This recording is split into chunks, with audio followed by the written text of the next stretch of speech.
Welcome to Little Lantern Wisdom, a small lantern to light your path. Tonight, I want to talk about something many of us do without thinking twice. After a long day, when work has been heavy, conversations have been draining, and the world feels a little too loud, we often reach for something familiar, not something new, not something challenging, just something known. The same show, the same episode, the same characters we've already laughed with before, and somehow, it helps. It makes sense that it would. After a full day of making decisions, what to say, what to solve, how to respond, how to keep going, your brain becomes quietly fatigued. Even small choices begin to feel heavy. New information requires effort. New characters require attention. New plot twists ask your nervous system to stay alert. But when you press play on something you've already seen, your mind doesn't have to brace itself. You already know who says what. You know how the conflict resolves. You know the joke that's about to land. Nothing surprising is waiting around the corner. Predictability is calming. In a world that changes constantly, news updates, messages, responsibilities, expectations, something steady can feel like oxygen. Familiar characters become almost like old acquaintances. They behave the same way every time. They say the same lines. They remain available in a way real life often isn't. That steadiness lowers cognitive load. It allows your nervous system to shift out of alert mode. It creates a small pocket of safety. And sometimes, that is exactly what we need. Rewatching isn't laziness. It isn't a lack of imagination. Often it's your mind choosing rest over stimulation.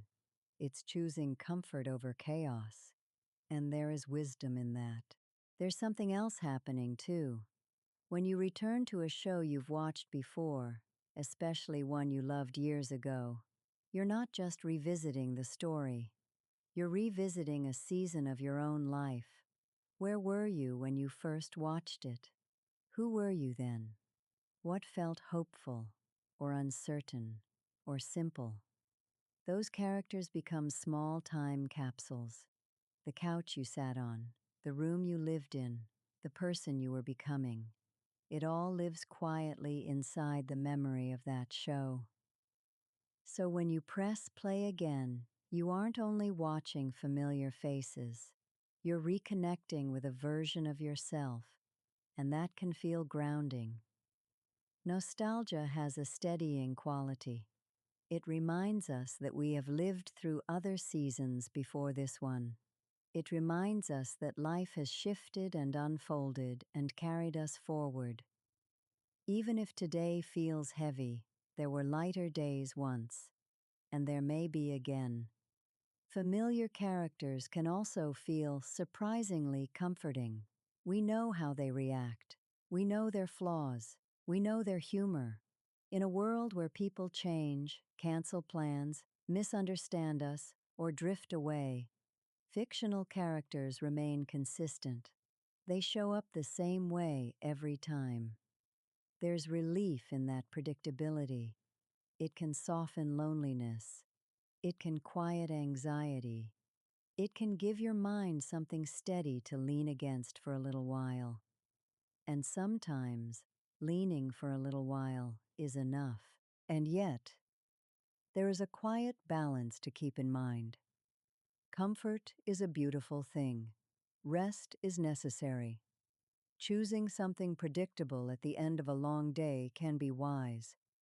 But every comfort has a line where it either restores us or begins to replace something else. Sometimes the shift is subtle. One episode becomes three. Three becomes the whole evening. Sleep gets pushed a little later. A text goes unanswered. A task that needs attention waits another day. There is no shame in that. Truly. We all reach for softness when life feels sharp. But it can be helpful to pause, just for a moment, and ask yourself gently, is this helping me recharge or helping me avoid? The difference isn't always dramatic. Recharge leaves you steadier afterward.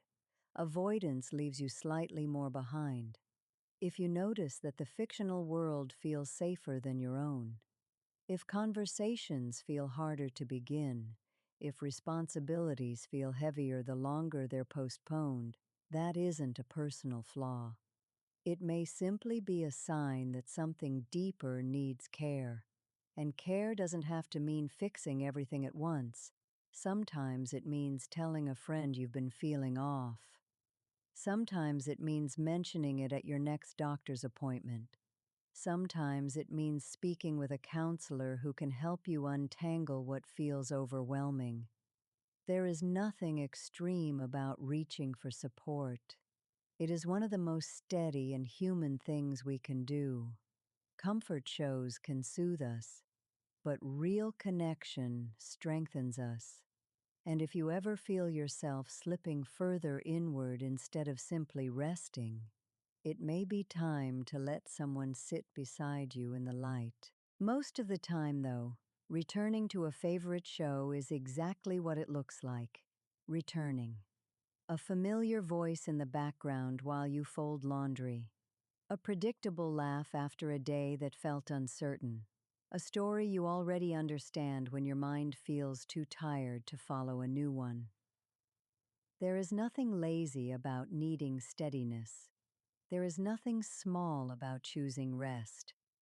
In a world that constantly asks you to adapt, perform, respond, and decide, it makes sense that sometimes you want something that asks nothing of you at all.